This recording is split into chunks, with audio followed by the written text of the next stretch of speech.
ويسر لي أمري واحلل عقدة من لساني يفقهوا قولي رب زدني علما۔ اچھا جی، آگے جو ہے وہ ہمارا ٹاپک کیا ہے؟ ان آیات میں اللہ سبحانہ فرماتے ہیں یا ایھا الذین آمنوا لا تقولوا راعنا وقولوا انظرنا واسمعوا، اور یہ کیا ہے کہ اے ایمان والو، ایمان والوں کو کچھ کہنے سے منع کیا جا رہا ہے کہ تم نہ کہو، کیا نہ کہو، راعنا کہ رعایت کیجیے ہماری۔ اس کا مطلب کیا ہے کہ رعایت کیجیے ہماری، بلکہ کیا کہو، وقولوا انظرنا کہ نظر کیجیے ہماری طرف۔ اس میں کیا تھا کہ نبی علیہ السلام کے لیے جو ہے وہ صحابہ یہ لفظ استعمال کرتے تھے اور کہتے تھے راعینا، کہ اللہ کے رسول ہماری رعایت کیجیے، یعنی ان کو اپنی طرف متوجہ کرنے کے لیے یہ ورڈ بولا کرتے تھے۔ لیکن یہود نے کیا کیا، اہل کتاب نے، انہوں نے اس لفظ کو بھی بگاڑ دیا اور اس کو راعینا سے راعینا کر دیا، اور راعینا کا مطلب ہوتا ہے اے ہمارے چرواہے۔ تو انہوں نے پیچھے لفظ کو بدلا تھا، حطۃ کہا گیا تھا اور انہوں نے اس کو حنطۃ بنا دیا تھا۔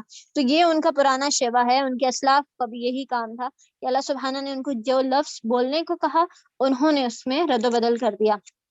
تو یہاں پر بھی انہوں نے کیا کیا، راعینا کے بجائے راعینا کر دیا اس کو، جس کا معنی تھا اے ہمارے چرواہے، جبکہ یہ انتہائی نبی علیہ السلام کی شان میں نامناسب لفظ تھا، جبکہ صحابہ کا کہنے کا مطلب کیا تھا کہ اللہ کے رسول ہماری رعایت کیجیے، یعنی ہماری طرف متوجہ کی ہوئے۔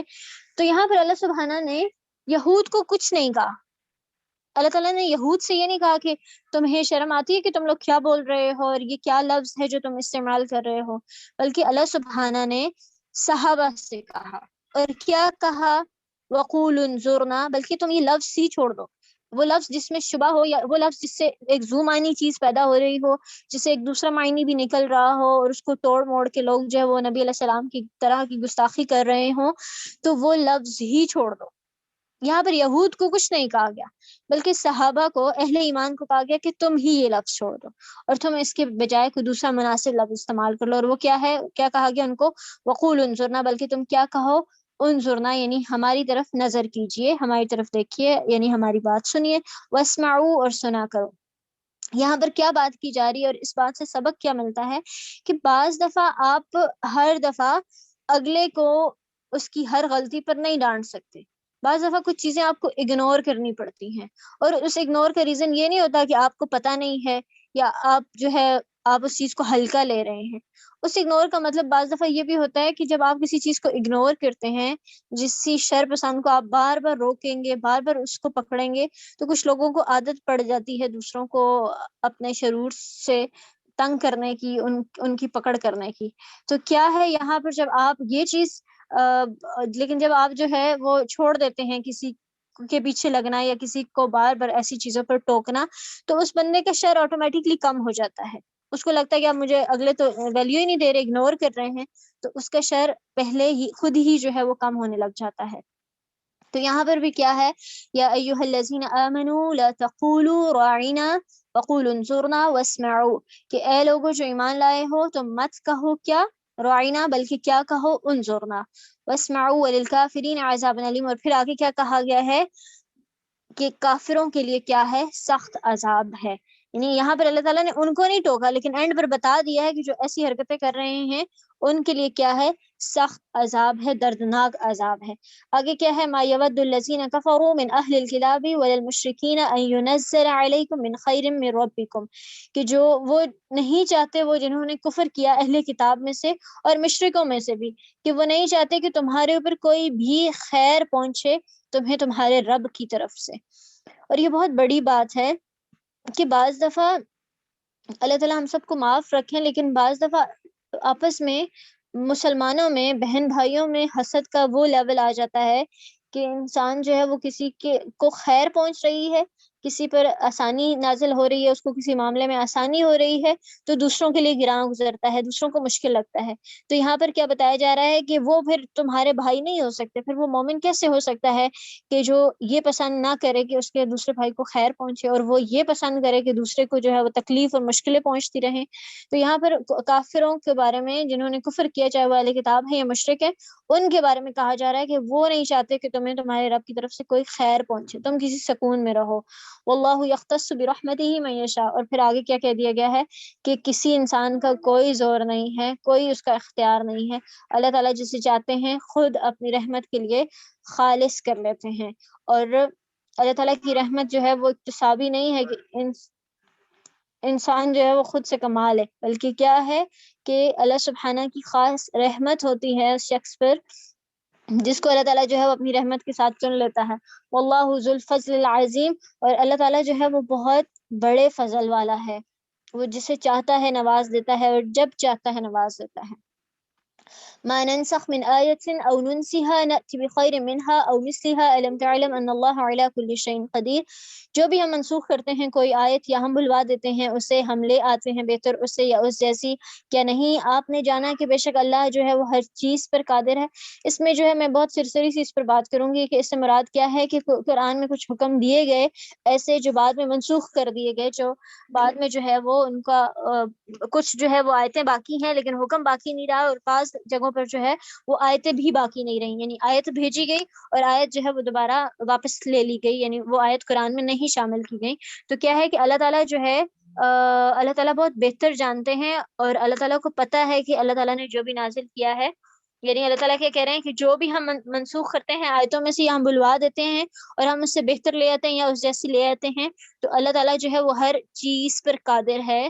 یعنی کوئی اس پر سوال اٹھائے کہ یہ اللہ تعالیٰ کو کیا نہیں پتا کہ پہلے انہوں نے جو ہے وہ صحیح نہیں نازل کی، پھر دوبارہ انہوں نے کیا نازل کر دیا، یعنی اس طرح کی کوئی بھی جو بھی خرافاتی باتیں ہیں ان کے بارے میں کیا ہے کہ اللہ تعالیٰ کو بہت بہتر پتا ہے، اور اللہ تعالیٰ ہر چیز پر قادر ہے، اور اللہ تعالیٰ ایسا کیوں کر رہے ہیں یہ بھی اللہ تعالیٰ کو بہت بہتر پتا ہے، اور جو بعد میں آ رہا ہے وہ اس جیسا ہے یا بہتر ہے یہ بھی اللہ تعالیٰ کے علم میں ہے۔ ألم تعلم أن الله له ملك السماوات والأرض وما لكم من دون الله من ولي ولا نصير، اور کیا نہیں آپ نے جانا کہ بے شک اللہ تعالیٰ ہی کے لیے ہے ملک السماوات والارض، دنیا آسمان اور زمین کی بادشاہت، اور تمہارے لیے کیا ہے وما لكم من دون الله من ولي ولا نصير، اور اے مومنو تمہارے لیے اللہ کے سوا کوئی دوست اور کوئی مددگار نہیں ہے۔ اور ایسا ہوتا ہے کہ انسان اپنی زندگی میں ایک ایسے فیز میں آتا ہے کہ اس کو لگتا ہے کہ واقعی میں اس کا کوئی نہیں ہے، اللہ سبحانہ کے علاوہ نہ تو اس کا کوئی دوست ہے، نہ اس کا کوئی مددگار ہے، نہ ہی اس کو جو ہے کوئی پوچھنے والا ہے۔ تو یہاں پر بھی کیا بتایا جا رہا ہے کہ اللہ تعالیٰ جو ہے وہ آسمان اور زمینوں کا بادشاہ ہے، اور تمہارا دوست جو ہے وہ اللہ کے سوا کوئی مددگار اور دوست نہیں ہے۔ ام تريدون ان تسألوا رسولكم كما سئل موسى من قبل، کیا کہہ رہے ہیں بنی اسرائیل سے کہا جا رہا ہے کہ کیا تم چاہتے ہو کہ تم سوال کرو اپنے رسول سے جیسا کہ سوال کیے گئے موسیٰ سے اس سے قبل، اور جو کوئی بدلے میں لے گا کفر کو ایمان کے تو تحقیق وہ بھٹک گیا سیدھے راستے سے۔ یعنی یہاں پر کیا ہے کہ موسیٰ علیہ السلام کی قوم نے بھی ان سے بہت سے سوالات کیے تھے، بہت سی چیزوں کی ڈیمانڈ کی تھی، پھر اللہ تعالیٰ نے وہ سب کچھ پورا کیا، کچھ ہم پیچھے پڑ چکے ہیں انشاءاللہ العزیز، اللہ تعالیٰ نے موقع دیا تو آگے بھی ہم انشاءاللہ پڑھیں گے، بہت سی اس طرح کی چیزوں کی انہوں نے ڈیمانڈ کی اللہ سبحانہ سے موسیٰ علیہ السلام سے کہ آپ جو ہے وہ اپنے اللہ سے یہ طلب کریں اور یہ کہیں۔ تو یہاں پر بھی کیا کہا جا رہا ہے کہ کیا تم چاہتے ہو کہ تم سوال کرو اپنے رسول سے جیسا کہ سوال کیا گیا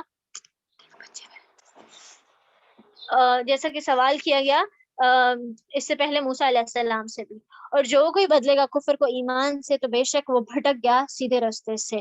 پھر اسی طرح سے ود کثیر من اہل الکتاب، کہ بہت سے اہل کتاب میں سے جو ہیں وہ کیا چاہتے ہیں کہ وہ تمہیں پھیر دیں تمہارے ایمان کے بعد۔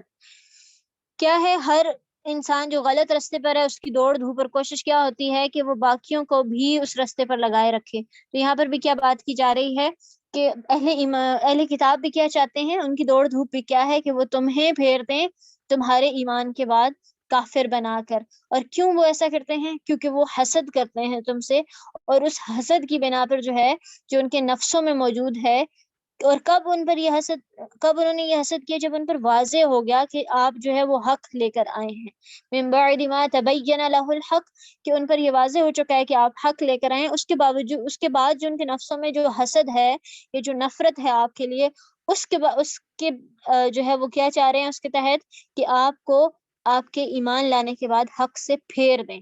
ان کی پوری کوشش کیا ہے کہ وہ آپ کو حق کے راستے سے دور کر دیں۔ اب آپ نے کیا کرنا ہے؟ آپ نے ان کے پیچھے لگنا ہے، ان کی باتوں کے جواب دینے ہیں، ان سے بحثیں کرنی ہے، نہیں، آپ 2 کام کرنے ہیں، فاعفو واصفحو، معاف کر دینا ہے اور درگزر کرنا ہے، اگنور کرنا ہے۔ بعض دفعہ ایسا ہی ہوتا ہے نا کہ ہماری بہت سی غلطیوں کو اگلے جان بوجھ کر اگنور کر رہے ہوتے ہیں، تو یہاں پر بھی کیا نبی علیہ السلام سے کہا گیا ہے کہ آپ نے ان کی باتوں کے، ان کے حسد کے، ان کی چالوں کے جواب نہیں دینے، فاعفو واصفحو۔ اور بہت سے ایسے مواقع ہوتے ہیں کہ جہاں پر آپ نے پوری برابر کی بحث اور برابر کے معاملات نہیں کرنے ہوتے، کچھ چیزوں کو اللہ کی خاطر معاف کر دینا ہوتا ہے اور اگنور کر دینا ہوتا ہے۔ پھر کیا ہوگا، حتی یأتی اللہ بامرہ، یہاں تک کہ اللہ جو ہے، اللہ تعالیٰ اپنا حکم نہ لے آئیں، اور بے شک اللہ تعالیٰ جو ہے وہ ہر چیز پر قادر ہے۔ آگے کرنے کا کام کیا بتایا گیا ہے، وَأَقِیمُوا الصَّلَاةَ وَآتُوا الزَّکَاةَ، 2 کام کرو، نماز کو قائم کرو اور زکوٰۃ کو ادا کرو۔ نماز قائم کرنا کیا ہے، کھڑے ہوئے جائیں نماز پر، اور جو ہمارے سسٹم میں ایک کمپیوٹر فٹ ہے، بچپن سے جو ہمارے دماغوں میں نماز ہمیں سکھا دی گئی ہے، وہ اسپیڈ پڑھ کے ودن 2 3 4 منٹس میں فارغ ہو جائیں، وہ نماز قائم کرنا ہے؟ نہیں، ہر وقت اول وقت ہو، طریقہ نبی علیہ السلام کے طریقے کے مطابق ہو، ہر چیز کا اہتمام ہو، اور ایک ایک جو رکن ہے نماز کا، چاہے وہ رکوع ہے، سجدہ ہے، قیام ہے، وہ پوری طرح سے ادا ہو۔ جسے حدیث کا مفہوم ہے کہ کیا کہا گیا کہ نماز میں چوری سے بچو۔ جب صحابہ نے پوچھا کہ اللہ کے رسول، نماز میں چوری، کہا گیا کہ وہ سب سے بدتر چوری ہے جو نماز کی چوری ہے۔ تو سوال کیا گیا کہ نماز میں کون سی چوری ہے؟ تو کہا گیا کہ رکوع کو پوری طرح سے ادا نہ کرنا نماز میں چوری ہے، سجدے کو پوری طرح سے ادا نہ کرنا یہ نماز میں چوری ہے۔ اور پھر اسی طرح سے جو ہے آگے کیا کہا گیا ہے کہ نماز قائم کرو اور زکوٰۃ دو، اور جو بھی تم آگے بھیجو گے اپنے نفسوں کے لیے، من خیرن، کوئی بھی خیر، تو وہ کیا ہوگی، کیا اس کو تم پالو گے یا نہیں پاؤ گے، بلکہ تم اس کو پالو گے۔ مجھے صرف 1 منٹ دے دیں بس پلیز۔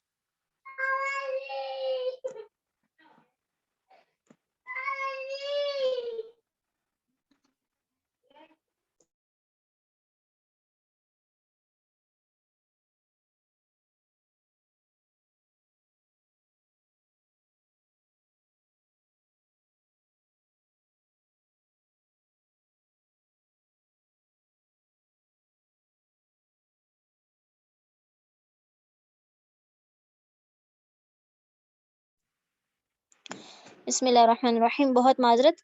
اچھا جی، میں اسکرین شیئر کرتی ہوں۔ اچھا جی، ہم بات کر رہے تھے، کہاں پر ہم پہنچے تھے کہ نبی علیہ السلام سے کیا بعد میں کرنے کا کام کیا بتایا گیا کہ نماز کو قائم کرو، زکوٰۃ ادا کرو۔ اور نماز کی چوری پر ہم بات کر رہے تھے کہ نماز کی چوری کیا ہے، رکوع کو پوری طرح سے ادا نہ کرنا، سجدے کا حق ادا نہ کرنا، تیزی سے سجدہ کرنا، ہڈیاں ابھی سکون میں آئی نہ ہو کہ فوراً اٹھ کھڑے ہونا۔ بزرگ تو بیچارے وہ اتنا جلدی میں سجدہ نہیں کر سکتے، لیکن نوجوان لوگ اکثر اس طرح کی نمازیں پڑھ رہے ہوتے ہیں۔ تو خود کو نماز کی چوری سے بچانا ہے، پوری طرح سے قیام کرنا ہے۔ یہ نہیں ہے کہ آپ ابھی سبحان ربی العظیم پڑھ رہے ہوں اور ساتھ میں آپ اٹھ کے کھڑے ہو جائیں، مکمل رکوع میں پڑھیں تسبیحات، پھر سیدھے کھڑے ہوں، پھر دوسری تسبیح شروع کریں۔ اسی طرح سے زکوٰۃ کا حکم دیا گیا ہے، اور زکوٰۃ کیا ہے، وہ مخصوص مال کی مقدار پر ایک مخصوص حصہ ہے، جو کہ ہر سال مال کے اوپر سال پورا ہونے پر جو ہے وہ اللہ تعالیٰ نے جو ہمیں 8 مصرف بتائے ہیں، ان مصارف میں سے کسی ایک کو دینا ہے۔ اور اس کے بعد کیا ہے، وَمَا تُقَدِّمُوا لِأَنفُسِكُم مِّن خَيْرٍ تَجِدُوهُ عِندَ اللَّهِ، اور جو بھی تم نیک کام بھیجو گے، جو بھی تم نیکی کرو گے، تم بھول جاؤ گے، تمہیں یاد نہیں رہے گا۔ آج سے 2 ہفتے پہلے کی بھی نیکی یاد ہے آپ کو؟ پچھلے بدھ کو جو آپ نے نیکیاں کی تھی وہ آپ کو کیا یاد ہے؟ پچھلے مہینے جو آپ نے نیکی کی تھی کیا وہ آپ کو یاد ہے؟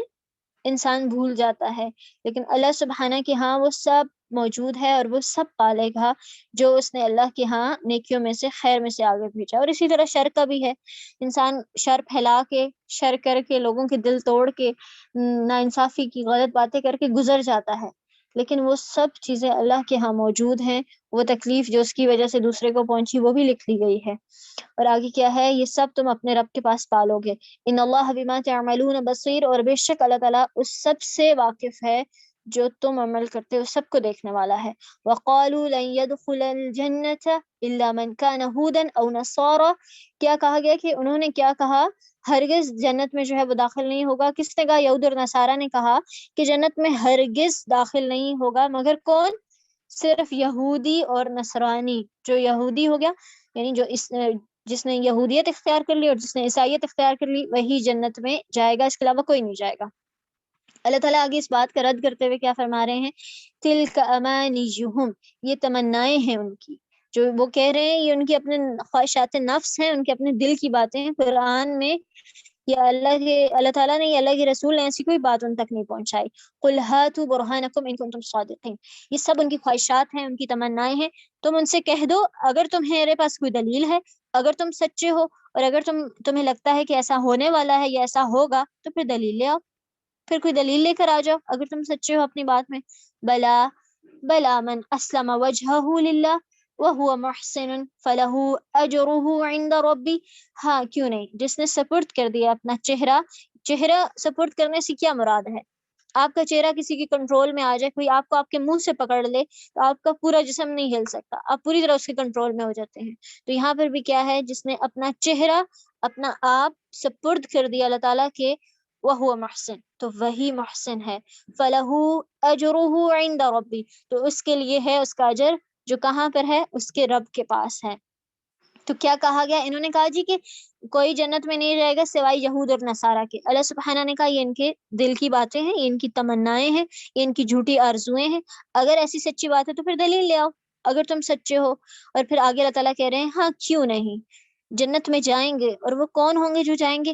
من اسلم وجہہ للہ، جس نے اپنا چہرہ اپنے رب کے سپرد کر دیا، جس نے اپنا آپ پوری طرح اللہ کے سپرد کر دیا، جس کا سونا جاگنا اٹھنا بیٹھنا اللہ تعالیٰ کے قانون کے مطابق ہو جائے گا. وَهُوَ مُحْسِنٌ، اور وہی محسن ہے. فَلَهُ أَجْرُهُ عِنْدَ رَبِّي، اور اس کا اجر کہاں ہے؟ اس کے رب کے پاس. وَلَا خَوْفٌ عَلَيْهِمْ وَلَا هُمْ يَحْزَنُونَ، اور اس کے لیے نہ تو کوئی خوف ہوگا اور نہ ہی اس پر کوئی غم ہوگا. تو یہاں سے ہم نے ہمارا الحمدللہ ثلاثہ ہو چکا ہے، بہت تھوڑا پارا جو ہے وہ باقی رہ گیا ہے الحمدللہ. ایک وقت ہے جب ہم سورہ الفاتحہ پر تھے اور آج الحمدللہ ہم نے ثلاثہ پارا کر لیا ہے، اور ماشاءاللہ سے آپ لوگوں نے یاد بھی اچھے سے کر لیا. ٹیسٹ کے لیے پریپیئر رکھیں آپ خود کو، انشاءاللہ جو ہے وہ بس چند دنوں میں ہم ڈیٹ اناؤنس کر دیں گے آپ کے ٹیسٹ کی انشاءاللہ. اور باقی یہ ہے کہ یہاں پر ہم نے کیا سیکھا اس کے اندر ان ساری چیزوں میں، کہ کیا کرنا ہے. ایک بہت اہم نقطہ جو نبی علیہ السلام کو بھی یہاں پر سکھایا گیا، اور وہ کیا ہے؟ فَاعْفُوا وَاصْفَحُوا. کیا ہے جی؟ یہ دو لفظ یاد کر لیں.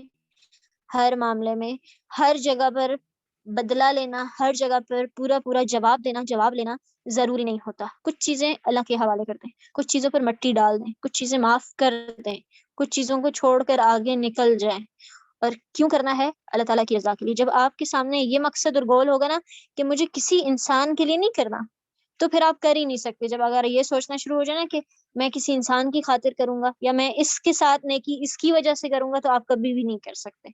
جب آپ یہ سوچ لیں گے کہ میرا رب ہے اور مجھے لوگوں کو معاف کرنا ہے، کیونکہ مجھے یہی معافی اپنے اللہ تعالیٰ سے چاہیے اپنے لیے، تو پھر آپ کے لیے معاف کرنا، اگنور کرنا، درگزر کرنا، مٹی ڈالنا چیزوں پر آسان ہو جائے گا. اور پھر کیا ہے کہ کون اللہ تعالیٰ کی جنت میں داخل ہوگا اور کس کے لیے خوف اور غم نہیں ہے؟ من اسلم وجہہ للہ، جس نے اپنا چہرہ اللہ کی سپورٹ کر دیا. اور پھر اللہ تعالیٰ نے کیا کہا کہ وہ کوئی عام بندہ ہوگا، یا اللہ تعالیٰ نے بس کہہ دیا کہ ہاں کوئی ہوگا جو اپنا چہرہ میرے حوالے کر دے گا، یعنی میرے سپورٹ کر دے گا، یعنی میرا فرما بردار ہو جائے گا. اللہ تعالیٰ نے کہا وہ عام نہیں ہوگا، وہ محسن ہوگا. وہ محسن، اور محسن کیا ہوتا ہے؟ جو حق سے زیادہ ادا کرتا ہے، جو ہر معاملے میں احسان کرتا ہے، جو جتنا کرنا ہوتا ہے اس سے زیادہ کرنے کی کوشش کرتا ہے. تو ایسے لوگوں کو جو اپنا آپ اللہ کے سپورٹ کر دیتے ہیں، اللہ سبحانہ ان کو کیا کہہ رہے ہیں؟ وہ محسن ہیں. چونکہ انہوں نے اپنا آپ اللہ کے سپورٹ کیا ہے تو ان کا اجر بھی ان کے اللہ تعالیٰ کے پاس ہے. اور پھر جواباً کیا کہا ہے؟ ان کے لیے کوئی خوف نہیں ہے. جب ان کا سب کچھ اللہ تعالیٰ کے حوالے ہے تو اللہ تعالیٰ ان کو ہر معاملے میں ہر چیز میں کافی ہو جائیں گے. نہ ان کے لیے پھر کوئی خوف ہوگا اور نہ ہی ان کے لیے کوئی غم ہوگا. ٹھیک ہے جی. اللہ سبحانہ ہمیں واقعی میں ایسے لوگوں میں شامل کرتے جو اپنا سب کچھ اپنے رب کی خاطر جو ہے وہ اللہ تعالیٰ کے حوالے کرنے والے ہوں اور ہمیں معاف کر دینے والا اور درگزر کر دینے والا بنا. یہ سب سے مشکل کام ہے. اللہ تعالیٰ ہم سب کو اس کی توفیق دے. دعا بھی مانگنی ہے کہ اللہ تعالیٰ مجھے وہ دل دے دیں، دل میں نرمی دے دیں، دل میں وسعت دے دیں، ہمارے دلوں کی سختیوں کو دور کر دیں کہ ہم لوگوں کو کھلے دل سے معاف کرنے والے ہوں، کھلے دل سے جو ہے وہ ان سے محبت کرنے والے ہوں. ٹھیک ہے جی، جزاک